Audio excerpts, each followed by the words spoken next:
La plus grande de nos richesses ne se mesure pas en millions. Nous vous faisons découvrir des ovnis pour vous permettre d'en devenir un, vous aussi. Sportifs, entrepreneurs, artistes, ils nous partagent chaque semaine leurs récits de véritables trésors d'informations.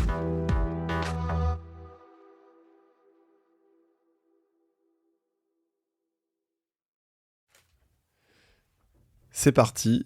Bonjour Manu, ravi de t'avoir avec moi pour ce nouvel épisode d'OVNI. Bienvenue dans ce studio que tu connais au moins visuellement, parce que tu as écouté quelques-uns de nos épisodes, c'est ça ?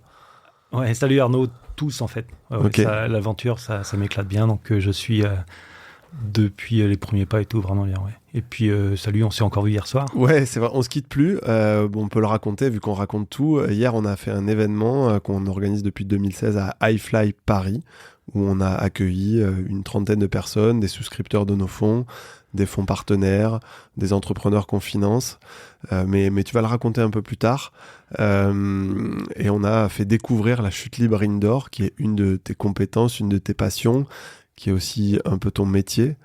C'est vrai que c'est mon actu assez fort. En tout cas, c'était permis de rencontrer beaucoup de monde dans un cadre un peu particulier. Je trouve que ça génère des émotions et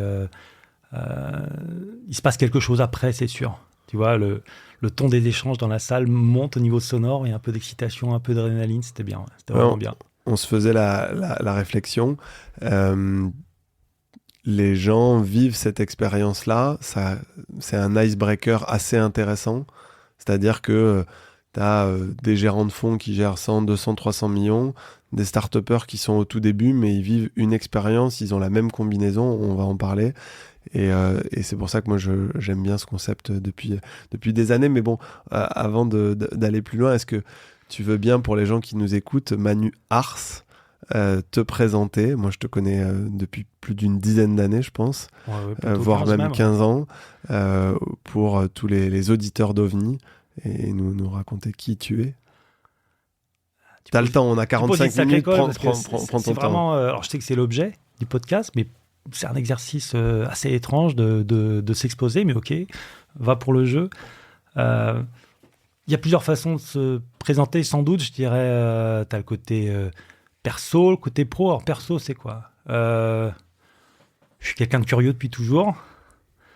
Et puis, je suis une personne heureuse aujourd'hui. Ça, c'est deux composantes, je dirais, simples et fortes.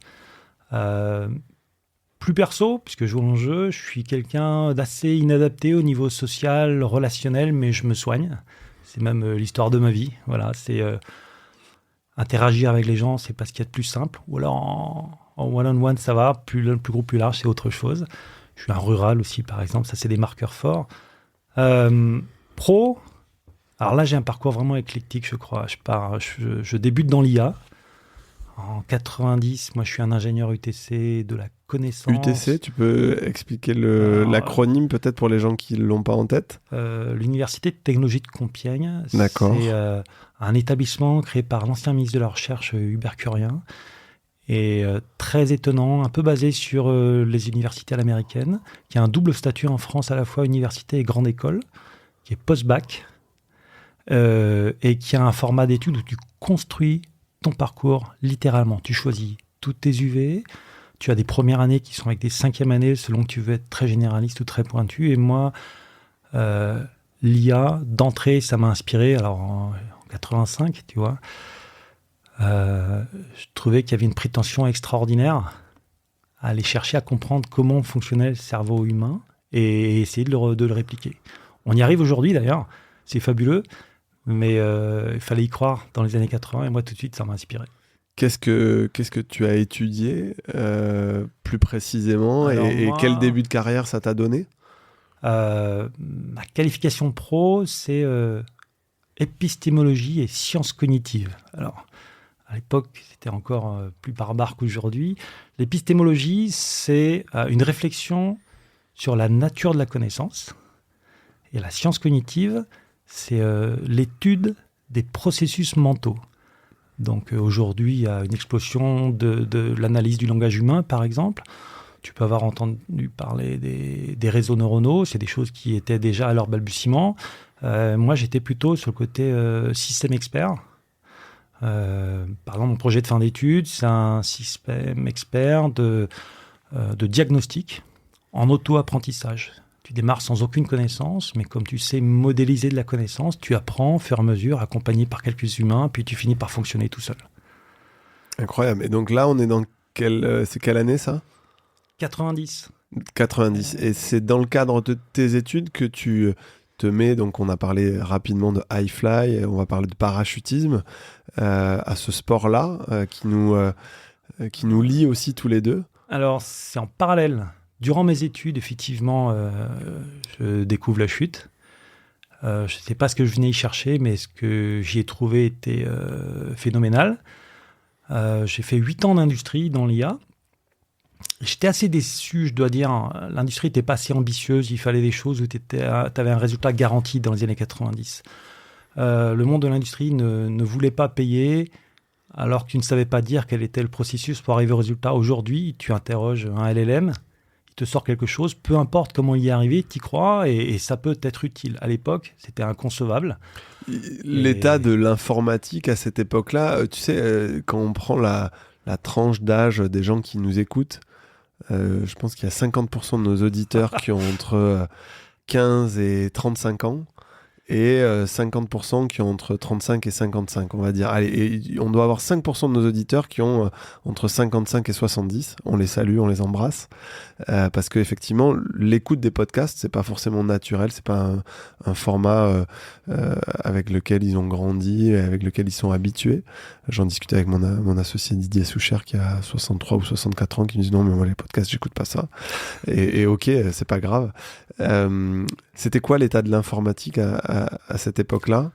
Ça ressemblait à quoi ? Les débuts de l'Internet dans le milieu universitaire. Ok.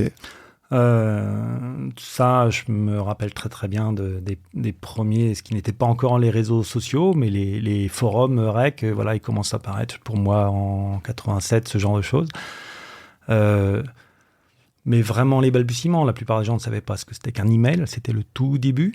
Alors peut-être que dans certains labos c'était plus connu, mais pour le grand public ça n'existait pas. Voilà. Ok. Donc oui, on vient de très très loin, mais à 14 ans, j'assemble mon premier ordi, tu vois, ça s'appelait un ZX80, tu avais 1 koctet de mémoire, donc t'as une toujours accélération été geek, fabuleuse. Tu as toujours été geek finalement, ça te caractérise aujourd'hui un peu ce côté oui. Geek et sportif, avec pas mal d'allers-retours entre les deux. Ok. Donc, parce qu'effectivement, là, j'étais sur un thème présentation perso et pro, mon parcours, c'est 8 ans dans l'IA, je dirais, une dizaine d'années dans le sport de haut niveau, parce qu'à un moment, j'ai fait une bascule complète. Et puis ensuite, je suis revenu dans l'entreprise, dans le management, et tu en as parlé tout à l'heure. Aujourd'hui, je m'occupe de soufflerie sportive et de les déployer dans différents pays. Voilà, donc, pas mal d'allers-retours, mais qui se sont un peu alimentés les uns les autres. Voilà. Ouais, c'est des mondes qui se nourrissent l'un l'autre. Donc, ok. Qu'est-ce que tu retiens de ces 7-8 années dans l'IA, donc années 90 ? Qu'est-ce que ça t'a apporté ? Qu'est-ce que tu as appris ? En fait, comme je te le disais, à cette époque-là, pour moi, ça n'allait pas assez vite. Alors, j'ai rencontré des gens qui étaient brillants. Tu vois, par exemple, dans ma première équipe de système expert, il y avait Adam Cheyer. Adam Cheyer, c'est l'un des fondateurs de Siri, par exemple. Okay. Un des créateurs de Siri. Donc, il y avait des gens très intéressants sur le parcours.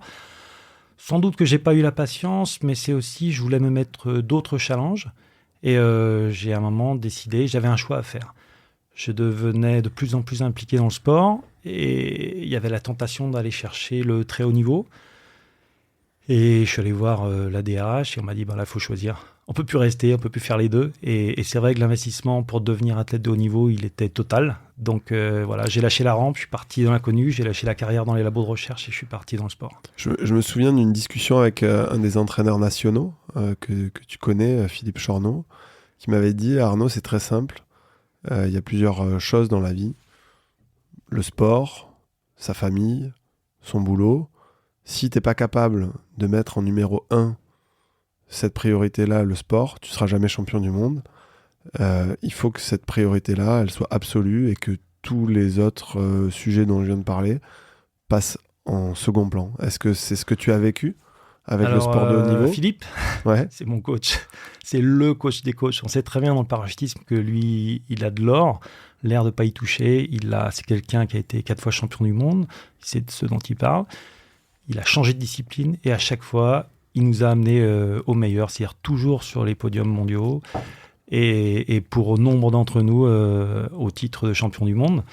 Et Philippe a cette force-là, effectivement, et à ses côtés, ce que j'ai appris, c'est le focus long terme. Tu lâches tout, tu n'as plus rien d'autre. C'est au prix de ta vie professionnelle, de ton aisance financière, de ta vie privée aussi. Mais si tu veux aller au bout de toi, si tu veux aller chercher des choses inconnues, il faut que tu creuses, faut que tu creuses. Moi, je me rappelle d'un très long tunnel de 7 ans. Et tu vas tous les matins, tu te lèves, tu vas chercher ça. Et vraiment, pour le matérialiser, chez nous, le trophée de champion du monde, c'est une épée. Ouais, c'est Excalibur, non? Bien sûr, ouais, c'est une référence arthurienne, mais moi, j'avais une épée au-dessus de mon lit. Ok. Très étrange quand on venait voir chez moi, mais oui, c'était mon focus tout le temps. Je me suis levé avec cette épée, j'allais la chercher, je suis allé la chercher tous les jours. Et peut-être on va un peu vite. Est-ce que tu peux expliquer, parce qu'il y a plein de gens, je pense, qui vont nous écouter, qui connaissent pas le parachutisme, en quoi ça consiste, en tout cas le parachutisme sportif, quelles sont les disciplines, combien t'as fait de sauts? Je crois que t'as 15 000 sauts, plus que ça, 11 000 sauts. 11 000 sauts. Ouais, parce que j'ai mais pratiquement que des sauts, je dirais, de travail. Je suis un staccanoviste, c'est-à-dire que j'ai pas fait de sauts vraiment de loisir. J'ai toujours, chaque fois que je passais la porte de l'avion, c'était pour apprendre. Sous voile, j'étais toujours sur qu'est-ce qui m'est arrivé, la mémoire immédiate, parce que tu as une mémoire qui, au bout de quelques secondes, s'évapore. J'essayais de fixer tout le temps, pour en tirer quelque chose. Voilà. Moi, quand je suis venu au parachutisme, alors tu m'as plein de questions là-dedans, et ce sera un sujet sur plusieurs heures. En gros, il y a de la chute libre et du sous-voile. Moi, j'étais dans la chute libre. Spécifiquement dans le vol relatif à 8, c'est-à-dire qu'on va faire une chorégraphie à 8 personnes pour réaliser des figures, mais contrairement à du patinage artistique, ce qui par ailleurs pourrait s'apparenter, on fait des figures, mais il n'y a pas de notion artistique du tout, c'est juste de la pure vitesse. Tu fais une figure, tu as un point, tu en fais 10, tu as 10 points, tu rates ta figure, tu n'as pas de points. Donc c'est synchronisé à 8. Donc tu as 8 personnes qui sortent d'un avion ensemble, qui doivent se raccrocher les unes aux autres et faire des figures, des points, c'est ça? Parce que moi je connais un peu, mais on va essayer tu enchaînes des figures, ça s'appelle la séquence. Tu as une séquence de figures, tout le monde fait la même séquence et on regarde combien tu en as fait au bout du chrono. Tu pars à 4000 mètres, tu as 50 secondes de chrono et après 50 secondes, tu vas ouvrir chacun de ton côté dans le ciel, retour au sol, préparation du saut suivant.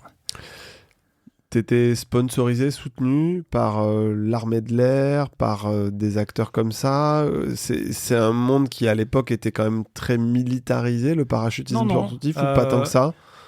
Traditionnellement, les milis ont toujours une place. Ils représentent dans le parachutisme plus que la proportion dans la population ordinaire. Ça fait partie un peu de leur culture. Mais il y avait essentiellement des gens de la société civile. D'accord. Parmi mes équipiers, il y avait... un mili, un policier, ce genre de choses. Donc ils sont détachés de leur carrière de militaire ou de policier pour pouvoir s'entraîner et faire du haut niveau, c'est ça? Ça, c'est intéressant ce que tu dis sur le détachement. Très grande différence dans ce sport qui n'est pas un sport très connu, donc pas sponsorisé, ou donc tu n'as pas de ressources particulières. Quand tu parlais de sponsoring, on avait des équipementiers qui nous accompagnaient. Le ministère qui finançait nos sauts, par contre, pour ta vie, tu te débrouilles, tu n'as strictement rien, donc tu t'entraînes 3 semaines sur 4, et la 4e semaine, tu vivotes pour te faire de quoi nourrir, tu vis d'expédients pendant ce temps-là, et tout ce qu'on avait, jusqu'au dernier centime, tu le mets dans ta passion. Dans les sauts, tout le temps, parce que c'est le volume de travail qui va faire la différence. De toute façon, il n'y a pas de secret. Il y a des gens doués, mais les seuls qui réussissent, c'est ceux qui travaillent, et ça, c'est pas que dans le sport, quoi. Bien sûr, c'est vrai dans le business aussi. De toute façon, on approche des JO de Paris, on voit, il y a la moitié des probablement athlètes engagés qui vit en dessous du seuil de précarité.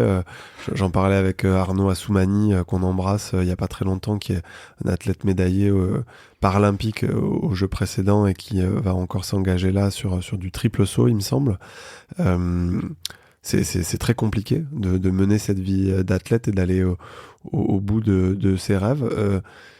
Dans ta carrière de parachutiste, dans ces 11 000 sauts, tu as eu des sauts, c'est toujours la question que les gens se posent, tu as eu des sauts un peu chauds, tu as eu je crois qu'il s'est passé un truc en Emporia Brava où plein de parachutistes ont ouvert à 200 mètres du sol parce que vous avez oublié l'altitude. Qu'est-ce qui s'est passé? Raconte-moi.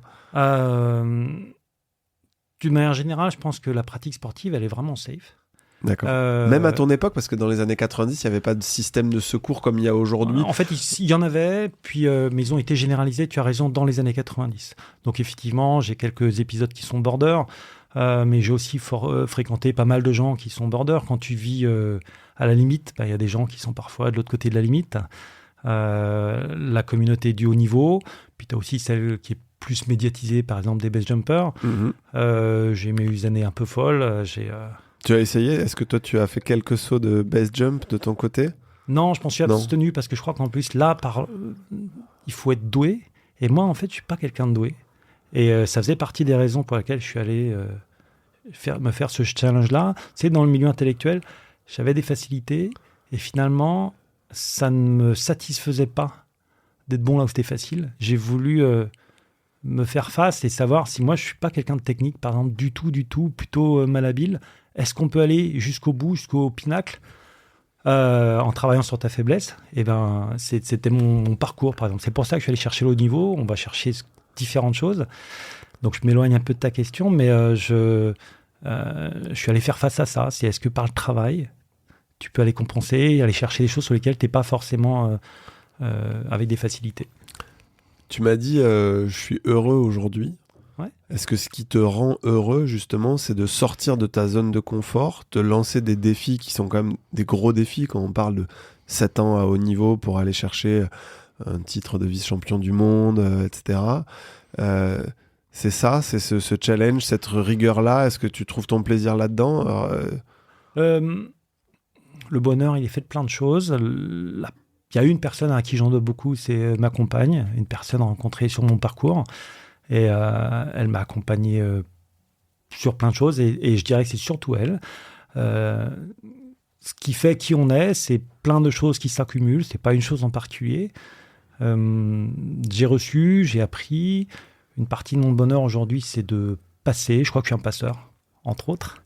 Des leçons que j'ai reçues, soit d'autres personnes comme Philippe que tu as cité, soit de moi-même en allant au bout chercher des choses. Très, très clair. On parlait de tes allers-retours entre business, en tout cas carrière professionnelle et sport. Le sport t'a aussi donné une opportunité business. Tu as lancé finalement une entreprise, tu as été associé, tu as vu une opportunité finalement avec Internet, le fait de vendre ces fameux sauts en parachute, ces tandems, de développer ça. Ouais, dès la fin des années 90, je prépare ma reconversion. En fait, je suis resté 10 ans de haut niveau, mais j'ai créé ma boîte je voulais faire un retour vers ma communauté. C'était pas pour faire de l'argent, c'était pour savoir comment est-ce qu'on peut moderniser le sport. Tu vois, dès les fins des années 90, j'avais créé une boutique en ligne, j'avais une newsletter, ce qui aujourd'hui est le plus commun. Mais à l'époque, je peux t'assurer que quand t'as pas encore la DSL, oser créer une boutique en ligne, c'est quelque chose, les gens ne savaient pas ce que c'était. Tu publiais beaucoup de contenu? Si je me souviens, j'ai dû avoir 1500 articles, tous écrits à la main ou partagés dans cette newsletter. Donc c'était une partie. Je me suis arrêté à l'apparition des forums, en fait, où là, les forums, ça se faisait tout seul. C'était alimenté par la communauté. Il n'y avait plus besoin d'organiser cette communauté. Donc, par rapport à peut-être d'autres entrepreneurs qu'on reçoit sur ce podcast, tu n'as jamais été drivé par une réussite financière? Tu as plutôt suivi tes passions, c'est ça? Oui. Alors, pour autant, je suis quelqu'un qui calcule beaucoup, hyper rationnel. Et pour moi, la performance financière, ça fait partie de la performance. Tu vois, j'utilise ce mot-là, ça fait partie de la compète. Et grandir et se développer, c'est quelque chose qui me motive.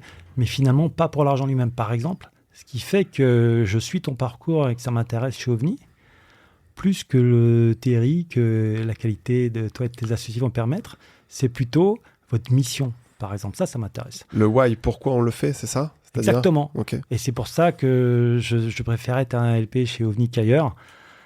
C'est pourquoi vous faites les choses. Comment est-ce que vous allez arriver à travailler en pre-seed, par exemple? C'est là où on a besoin. Donc LP, pour les gens qui nous écoutent, ça s'appelle Limited Partner. C'est souscripteur dans un fonds. Donc effectivement, exactement. Tu es un parmi la centaine de souscripteurs qui nous soutiennent pour lancer ce fonds OVNI et investir dans 25 startups. Seed, donc c'est amorçage, ça veut dire qu'on intervient vraiment très tôt dans les dossiers qu'on finance. Et peut-être moi, la question que je voulais te poser avant qu'on ferme cette page parachutisme, si tu voulais donner envie à quelqu'un de faire un saut en tandem ou d'essayer cette discipline, comment tu décris ce que tu ressens là-haut? Ça t'a apporté quoi et en quelques minutes? Pourquoi tu fais 11 000 sauts? Pourquoi t'en fais pas 50 comme 90% des gens et tu arrêtes? Parce que c'est ça la réalité aujourd'hui, peut-être du sport. En fait, j'aurais pu en faire le double. C'est-à-dire que quand tu commences à chercher, c'est immense. Ce que ça m'a apporté, c'est très très large. Ça m'a permis de m'équilibrer, tout simplement. Je me cherchais et je crois que je me suis trouvé en bonne partie grâce à la chute. À cette communauté, à te faire face à toi. Tu sais, quand tu passes la porte de l'avion, tu le sais, t'es face à toi, t'es seul. Et finalement, même si je dis que d'un côté on est seul, c'est aussi une communauté avec tout ce sport qui se pratique essentiellement à plusieurs. Un espace d'expression. Il y a une ivresse? Certaine. L'adrénaline est là tout le temps, mais pas une adrénaline, jamais de peur, juste d'excitation. L'adrénaline, en fait, c'est un accélérateur de capacité. Et donc, il faut être 200% présent quand on saute. Et ça, tu as une telle intensité quand tu sautes que c'est ce que j'ai toujours ressenti et souhaité partager. Pendant des années, j'étais prosélyte. Je voulais que tout le monde passe la porte de l'avion pour comprendre ce que ça te faisait. Après, je l'ai moins été parce que je me suis rendu compte que ce n'est pas fait pour tout le monde. Par contre, c'est aussi pour ça que j'étais précurseur de la chute libre en soufflerie, parce que finalement, le rêve du vol, qui est incroyable, tu sais, il y a 2 pouvoirs magiques pour moi, c'est le vol et l'invisibilité. Et le vol, on sait le faire, quoi, tu vois. Et en plus, on l'a rendu accessible. Donc les souffleries, j'ai trouvé ça fabuleux. C'est comment, sans craindre de se jeter d'un avion, sans... les problèmes météo ou avion, on peut l'apporter chez toi et apprendre aux gens à voler, ce qui est vraiment quelque chose de magique, de formidable, quoi. Alors, on va y venir, mais pas si vite. Je vais pas te lâcher comme ça. Effectivement, quand tu sautes en parachute, la mort est présente, l'accident est possible. C'est comme un alpiniste. Enfin, tu vois, ça reste des sports qui, je parle dans l'imaginaire collectif, semblent engagés. Toi, tu dis que ça l'est moins, mais c'est quand même pas naturel de se jeter d'un avion. Non, je vais pas me cacher derrière mon petit doigt. Voilà. Ça existe, mais c'est pas ce qui caractérise le sport. D'accord. C'est-à-dire que j'ai perdu énormément de personnes proches, tu vois. C'était pas quelque chose que je disais dans le journal, trop, beaucoup trop. Par contre, c'était que les gens ou essentiellement les gens qui vivaient à la limite, à la frontière. Donc selon toi, on peut pratiquer ce sport et vivre vieux. On dit toujours un bon parachutiste, c'est un parachutiste vieux. En fait, ça dépend de où on met le curseur et de comment on pratique. Il n'y a pas un facteur aléa, malchance, ça arrive jamais selon toi En fait, les systèmes de sécurité sont hyper redondants. Le premier, c'est toi. Ensuite, tu as une voilure principale qui est hyper étudiée, que des procédures sont très bien. Tu as une voilure de secours, tu as une voilure de sécurité. Donc, je pense que la sécurité, c'est vraiment très, très redondant. Que 99%, je ne sais pas quelles sont les stats, mais c'est juste la grosse... c'est l'erreur humaine. Et l'erreur humaine, tu peux l'avoir partout. Tu sais, moi, j'ai un album photo complet, comme plusieurs personnes que tu as pu rencontrer de rayon X, si tu veux. Donc, je suis fracturé de partout. Mais je ne le dois pas au parachutisme, je le dois à plein de choses, à mon mode de vie, parce que je me suis exposé beaucoup. D'ailleurs, finalement, à un moment, ça m'a coûté trop cher.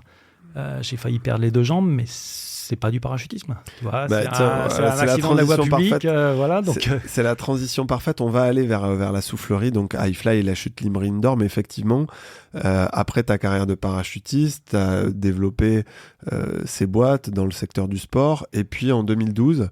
T'as un point de bascule, un peu comme notre ami Tay Chris qui a sauté la tour Eiffel, s'est un peu tout cassé, et puis un jour, c'était sa 40e fracture, il était sur son lit d'hôpital, et il dit, bon, ça suffit le roller, ça suffit Pékin Express, Koh-Lanta, etc.